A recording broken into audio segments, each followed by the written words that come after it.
오늘 또 그대의 최고의 날입니다. 임은미 선교사 묵상입니다. 2023년 7월 18일 화요일. 최고의 날. 하나님은 언제 기쁘실까? 레위기 23장. 어제 리무르의 소망을 이라는 제목으로 8월 22일, 23일 있을 야외 부흥성회 준비위원회의 첫 모임이 있었다. 얼마 전 케냐의 소망을 이라는 제목을 그대로 이어받아 내가 살고 있는 곳 이름인 리무르의 소망을 이렇게 제목을 했다. 곧 10일간 새벽 기도회를 하고 그리고 다음 주부터는 24시간 기도 릴레이에 들어간다. 리무르의 모든 사람들이 단 한 번이라도 복음을 접할 수 있는 귀한 기회가 되리라고 믿는다. 울컥하네요. 준비하는 모든 사람들의 마음에 벌써부터 기쁨과 기대가 보여지니 그것부터 벌써 감사. 강사로는 키스왈리를 잘하시는 나의 자랑스러운 두 선교사님께 부탁드렸다. 투르카나의 강성영 선교사님과 나이로비의 이한용 선교사님이다. 그리고 이번에 8월에 대학생 컨퍼런스에 콘서트를 하러 와주시는 박광식 찬양 선교사님이 이틀간 리무르 성회의 색스폰 연주와 간증을 맡아주시기로 하셨다. 하나님이 기뻐하시는 성회가 될 줄 믿는다. 레위기 23장 11절. 제사장은 너희를 위하여 그 단을 여호와 앞에 기쁘게 받으심이 되도록 흔들되 안식일 이튿날에 흔들 것이며 He is to wave the sheaf before the Lord, so it will be accepted on your behalf. The priest is to wave it on the day after the Sabbath. 여호와 앞에 기쁘게 받으심이 되도록 이라는 말씀이 마음에 와 닿는다. 하나님은 언제 기뻐하실까? 신약에서 아주 유명한 성경 스토리를 말하라고 한다면 돌아온 탕자의 이야기가 아닐까 한다. 그 성경 이야기를 그대로 옮겨온다. 우리말 성경 번역 누가복음 15장 11절 아래로. 예수께서 말씀하셨습니다. 어떤 사람에게 두 아들이 있었다. 작은 아들이 아버지에게 말했다. 아버지, 재산 중에서 제가 받을 몫을 주십시오. 그래서 아버지는 두 아들에게 살림을 나눠주었다. 며칠 뒤 작은 아들은 자기가 가진 것을 모두 챙겨서 멀리 다른 나라로 떠났다. 그리고는 거기서 방탕하게 살면서 그 재산을 낭비했다. 그가 모든 것을 탕진했을 때 그 나라 전역에 심한 흉년이 들어 형편이 어려워지기 시작했다. 그래서 그는 그 나라 사람에게 일자리를 얻었는데 그 사람은 그를 들판으로 내보내 돼지를 치게 했다. 그는 돼지가 먹는 쥐엄나무 열매로라도 배를 채우고 싶었지만 그것마저 주는 사람이 없었다. 그제서야 제정신이 들어서 말했다. 내 아버지 집에는 양식이 풍부해서 일꾼들이 먹고도 남는데 나는 여기서 굶어 죽는구나. 내가 일어나 아버지에게로 돌아가 말해야겠다. 아버지, 제가 하늘과 아버지께 죄를 지었습니다. 저는 더 이상 아버지의 아들이라 불릴 자격이 없으니 그저 하나의 일꾼으로나 삼아 주십시오. 그리고서 아들은 일어나 아버지에게로 갔다.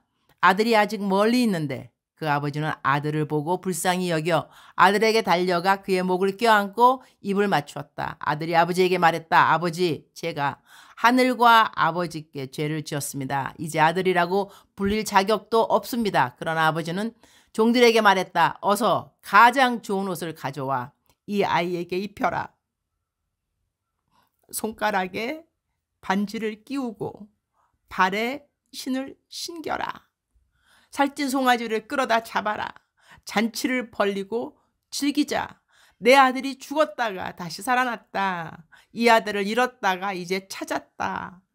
이렇게 그들은 잔치를 벌이기 시작했다. 그런데 큰아들은 들에 나가 있었다. 그가 집 가까이 이르렀을 때 음악과 춤추는 소리가 들렸다. 그래서 하인 하나를 불러 무슨 일인지 물어보았다. 하인이 대답했다. 동생이 왔습니다. 동생이 건강하게 무사히 돌아와서 주인 어른께서 살찐 송아지를 잡으셨습니다. 큰아들은 화가 나서 들어가려 하지 않았다. 그러자 아버지가 나와 그를 달랬다. 그러자 큰아들이 아버지에게 이렇게 말했다. 보십시오. 저는 여러 해 동안 아버지를 위해 종노릇하고 무슨 말씀이든 어긴 적이 없습니다. 그런데 제게는 친구들과 함께 즐기라며 염소 새끼 한 마리도 주시지 않았습니다. 그런데 창녀와 함께 아버지의 재산을 탕진한 아들이 집에 돌아오니까 아버지는 그를 위해 살찐 송아지를 잡으셨습니다. 아버지가 말했다. 얘야, 너는 항상 나와 함께 있지 않느냐? 또 내가 가진 모든 것이 다 내 것이다. 그러나 내 동생은 죽었다가 다시 살아났고 내가 그를 잃었다가 찾았으니 우리가 잔치를 벌이며 기뻐하는 것이 당연하다. 하나님의 기쁨은 이렇게 하나님을 떠났다가 돌아오는 모든 하나님의 자녀들의 귀환이 아닐까 한다. 오늘 많이 눈물 나네요. 프리즌 리바이벌 사역에 동역한 지 5개월이 되는 것 같다. 나에게 개인적으로 오는 편지들을 일일이 다 답해드리지 못해서 죄송한 마음이다. 얼마 전 어느 재소자분이 보내오신 편지글을 읽으면서 하나님이 참 기뻐하시겠구나 그런 생각을 저절로 했다. 그 편지를 그분의 이름을 빼고 좀 줄여서 이곳에 올려본다. 안녕하세요. 매일 묵상하면서 내 자신이 변화되어 가고 있음을 느끼면서 생활하고 있습니다. 큐티하면서 선교사님 말씀에 묵상하면서 지난 세월에 대한 불안감, 교회에 대한 불신 때문에 교회를 떠났던 내 자신이 선교사님 묵상 통해서 일상 통해서 하나님을 만나게 되었습니다. 남편은 2006년에 천국으로 가기 전까지 안수 집사였습니다. 그 당시 세상 떠난 후 믿음의 뿌리, 말씀의 뿌리가 없었던 나와 두 자녀는 살던 곳에서 떠나서 15년을 세상 따라 살았습니다.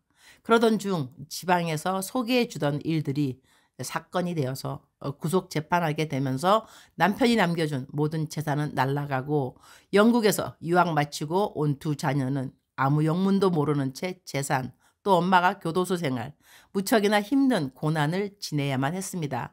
구속되어서 나의 하나님은 도대체 누구신가? 왜 나를 이곳으로 오게 했는가? 그때부터 성경을 읽기 시작했으며 온갖 유명하신 목사님 책 수없이 읽으면서 내 자신이 회개하기 시작하였으며 심지어 나는 교회에서 성경학교, 대학원까지 수료했는데 말씀의 뿌리가 없었어요.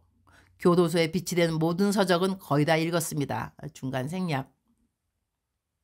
선교사님 묵상하면서 소망을 갖게 되었고 대적기도 하면서 영적으로 다시 살아나고 앞으로 복음 전파 위해서 나는 돈을 버는 목적이 뚜렷하게 되었습니다. 그전에는 내 욕심, 내 가족만 챙기면서 남으면 교회에 주었던 나의 생각이 바뀌었습니다. 매일 인서로 말씀 받아서 묵상하고 기도하고 말씀을 묵상을 생명을 걸라고 하신 선교사님 말씀에 너무나 마음이 움직였습니다. 쓰신 책은 2번이나 읽으면서 형광펜으로 색칠하면서 다시 보고 또 보고 하면서 하나님이 저를 보면서 기뻐했으면 좋겠습니다. 다시 주님께서 주시는 사업 통해서 이젠 확고한 목표 설정이 되었습니다. 이 편지가 선교사님께 전달이 될는지 모르겠지만 선교사님 사역에 조금이나마 도움이 되고자 합니다. 선교사님 항상 건강하시고 저와 같은 사람들을 위해서 기도해 주셔서 너무나 감사드립니다. 행여 인연이 주어진다면 뵙고 싶습니다. 또한 합의가 잘 이루어져서 사회에 복귀가 되어서 하던 사업 시작하고 싶습니다. 이젠 나의 개인의 문제가 아닌 주님의 기업입니다. 항상 수고해 주시고 계시는 모든 분들께 감사드립니다. 우리 같은 사람들을 위해서 중보 기도해 주셔서 감사합니다. 주님, 오늘 또 최고의 날입니다. 주님이 프리즌 리바이벌 사역을 기뻐해 주셔서 감사합니다.